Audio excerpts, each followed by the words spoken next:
Jepang horor berjudul A Head ditulis oleh Z. Karisa Sasmi. Nining duduk bersila di hadapan Wek Arai, seorang dukun yang terkenal memiliki ilmu tingkat tinggi. Hati Nining sudah mantap, tekadnya bulat karena ini satu-satunya cara untuk bertahan. Pilihan yang beresiko tinggi, tapi ia sudah siap lahir batin. Setelah berpikir panjang tentang konsekuensi yang bakal terjadi di kemudian hari, akhirnya Nining memberanikan diri menemui dukun santet yang terkenal mumpuni dan sakti. Dukun yang direkomendasikan orang misterius pula, sebab Nining hanya mendapat lewat secarik kertas bertuliskan kalimat perintah pendek terselip di daun pintu rumahnya. Datanglah ke desa Duku Atas, rumah di bukit. Wek sudah menunggu. Tanpa disertai nama pengirim, bahkan tidak ada inisial apapun. Disinilah Nining sekarang, tempat sesuai instruksi yang tertera pada catatan kecil. Ia tak menyangka kalau kediaman dukun bernama Arai Rawi, biasanya dipanggil Wek Arai, bisa sementereng itu. Tidak seperti gambaran pada umumnya layaknya di film-film horor. Pemiliknya seorang wanita tua, namun tubuhnya masih segar, seolah tak termakan usia. Benar-benar sakti. Cara Wek Arai mentransfer ilmu hitam juga terbilang mengerikan. Sekilas desas-desus yang Nining dengar ketika dalam perjalanannya mencari kediaman sang dukun. Letaknya memang terpencil dari perkampungan. Butuh upaya keras untuk mendaki sebuah bukit kecil agar dapat tiba di alamat. Rumahnya berada di atas bukit, tertutup oleh banyak pohon-pohon tua berukuran besar. Bagi mereka yang tidak memiliki kemauan kuat, pasti takkan sanggup menempuh perjalanan sulit serta menjalani ritual yang ditentukan. Janda kaya raya pemilik ribuan hektar perkebunan kelapa sawit yang masih relatif muda itu sudah tidak bisa mundur. Ia baru 7 bulan ditinggal mati suami tercinta tanpa memiliki seorang anak. Sejak itu, banyak teror, pelecehan, penipuan, hingga upaya perampokan oleh orang-orang yang menganggap dirinya lemah. Padahal, Nining bukanlah wanita yang pelit, apalagi serakah. Ia sering memberi pada yang membutuhkan bantuan ekonomi. Namun, kebaikannya justru memicu masalah. Banyak yang hendak memperistri dirinya hanya karena harta, bukan karena cinta. Bagi duda atau yang berstatus single, terang-terangan meminta. Tak jarang yang sudah beristri ingin menikahi Nining sebagai istri kedua. Celakanya lagi, ada pula yang hanya ingin menikah siri. Tentu saja ia menolak lantaran masih mencintai mendiang suaminya. Yang tak habis pikir, bahkan laki-laki bodoh tidak pernah sekolah seperti Yoyo, salah satu pegawai perkebunan sawit miliknya, berani melakukan tindak pelecehan kepada Nining. Hal itu terjadi ketika seperti biasa, Yoyo diberi tugas membonceng Nining patroli area perkebunan yang sudah menjadi rutinitas harian. Saat berada di tempat sepi, pemuda itu sengaja menghentikan motor dan berpura-pura kebelet buang air kecil. Karena menunggu lama, Nining yang tidak pandai berkendara pun mencari Yoyo di balik semak-semak tak jauh dari jalan tempat motor diparkir. "Sudah belum, Yo? Kok lama sih?" Nining memanggil dari kejauhan. Karena tidak ada jawaban, ia pun mencari ke tempat terakhir Yoyo. "Yo? Yoyo?" Tak ada sahutan. Nining terus melangkah. Tiba-tiba tubuhnya dipeluk kuat-kuat dari belakang. "Hah? Siapa kau?"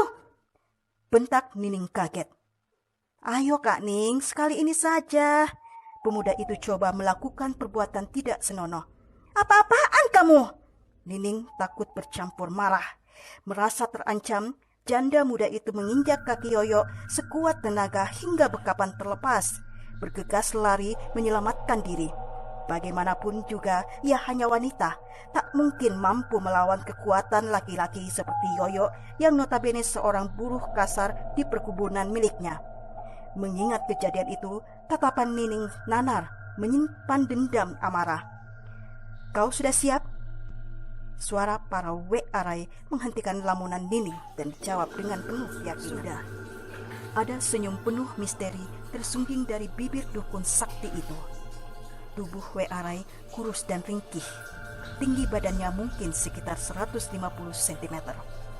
Usianya sulit diperkirakan, tetapi gosip yang beredar menyatakan wanita itu sudah hampir berumur 1 abad. Memakai pakaian berbahan satin dilapisi jenis sifon di bagian luarnya serba putih. Sementara tubuh Nining hanya dibalut dengan kain sarung lecek yang sudah pudar warnanya. Bahkan baunya sangat menusuk.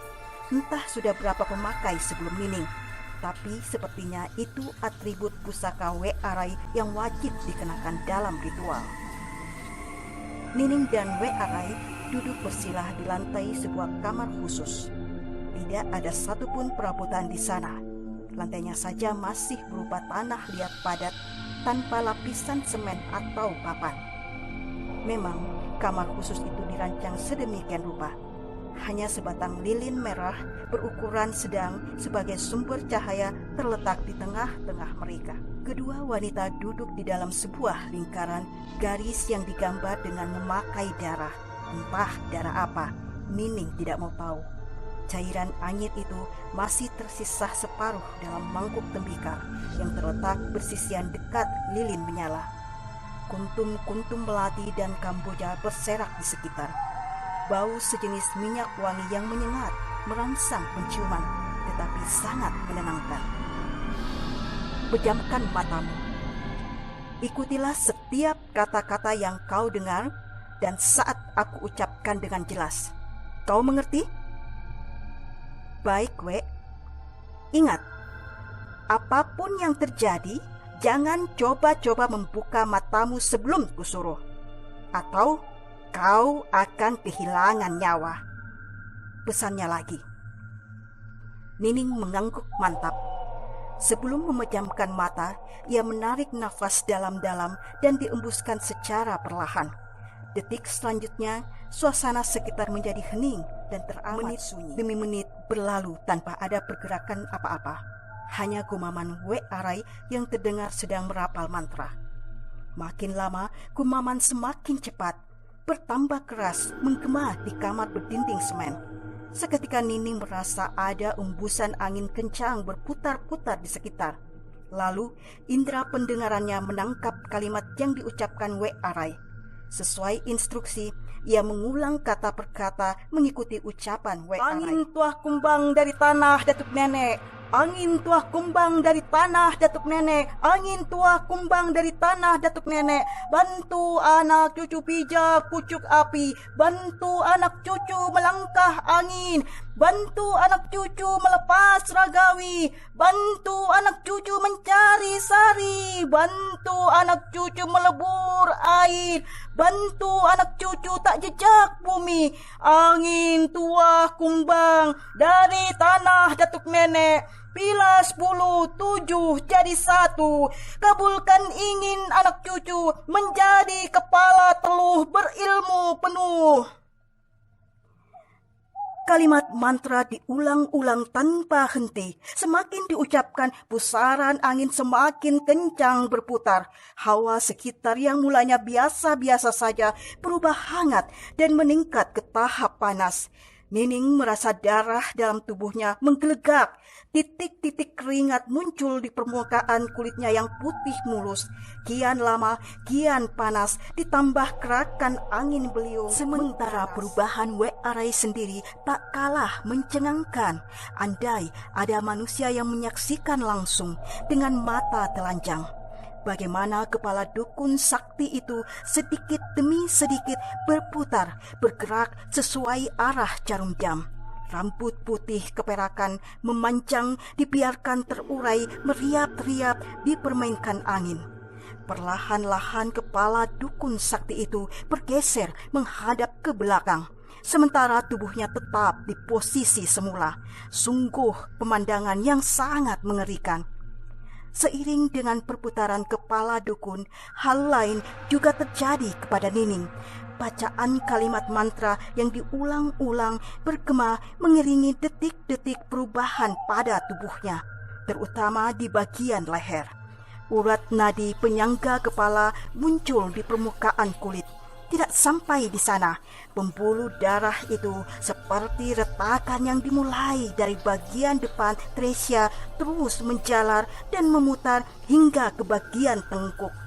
Tatkala membentuk sebuah lingkaran di batang leher, darah merembes perlahan dari nadi yang seolah-olah dibeset senjata tajam tak kasat mata. Entah apa yang dirasakan oleh Nining. Menit selanjutnya, pusaran angin bagai suara dengung jutaan lebah yang mengerumun.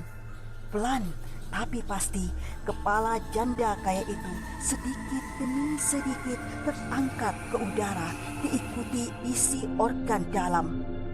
Paras Nining pucat pasi, rambut panjang hitam tergerai menambah keangkeran wujudnya yang sekarang. 2 taring kecil dan runcing tersembul dari bibir membiru.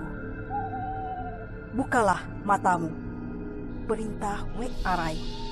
Seketika 2 cahaya merah memancar dari kelopak mata Nining yang kini menjelma makhluk berculuk Kuyang. Terima kasih. Jangan lupa like, komen, share, dan subscribe channel ini untuk bisa mengikuti update video terbaru dari Litera Cafe.